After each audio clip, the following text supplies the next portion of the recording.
On November 27, 2020, entrepreneur Tony Hsieh, who founded Link Exchange and Zappos, died. Despite the enormous wealth he gained during his lifetime, 6 months before his death, Tony began abusing alcohol, experimenting with illegal substances, started purposely refusing to eat, and causing himself hypoxia, the denial of oxygen. Though Tony died as a result of a fire, but death was the end of his self-destructive behavior. In 2018, the founder of designer brand Kate Spade New York committed a self-inflicted end of life, even though it was one of the most brilliant careers in modern fashion, that no one expected such an outcome. In 2013, Reddit co-founder Aaron Swartz and EcoMom founder Jody Sherman ended their lives spontaneously. Even the man who turned the radical idea of 3D DNA printing into a successful startup and was considered a rising star in Silicon Valley, Austin Hines, also ended his life by suicide.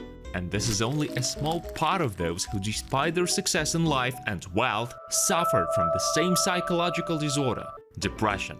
If you consider the average population risks of this disorder, they show that the chance of getting depression is 15% for men and 22% for women. But it's very different for the rich. CEOs and company founders are 2 times more likely to suffer from depression. That's why there are far more deaths of seemingly successful people than ordinary people.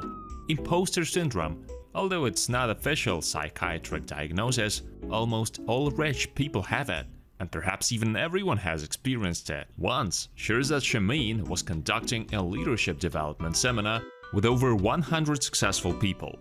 Everyone was happy, smiling a lot, but Shirzad asked everyone to write a secret on a piece of paper that they would never dare to tell anyone. And the interesting thing is, there were a lot of answers like, "I'm afraid of falling as a leader," "I sometimes feel like a fraud," "My confidence is a sham," and a lot of other things where rich people explicitly state that they are not who they really are. This disorder is called Impostor Syndrome. It lowers testosterone levels and lowers self-confidence, which is very important for a rich person. According to research, people with imposter syndrome are often perfectionists. The rich are afraid of being exposed or humiliated, so they do the job perfectly, but this often leads to burnout and depression. And depression is fatal. Now let's talk about the character of rich people. High motivation, self-confidence, impulsiveness and extroversion, risk tolerance and optimism. You will say, all these qualities describe rich people, but psychiatrist Michael Freeman said that all these qualities are typical for the manic phase of bipolar disorder. And if you want to know more about bipolar disorder, check out this episode, this one. People suffering from bipolar disorder also have a great motivation to achieve a goal. They are self-confident, have tons of ideas, do not doubt them and are ready to realize them immediately. But delusions of grandeur only make it worse. So if you want to become rich, be more vigilant. Almost everyone has disorders, so try to get rid of them. Leave a like and subscribe to the channel.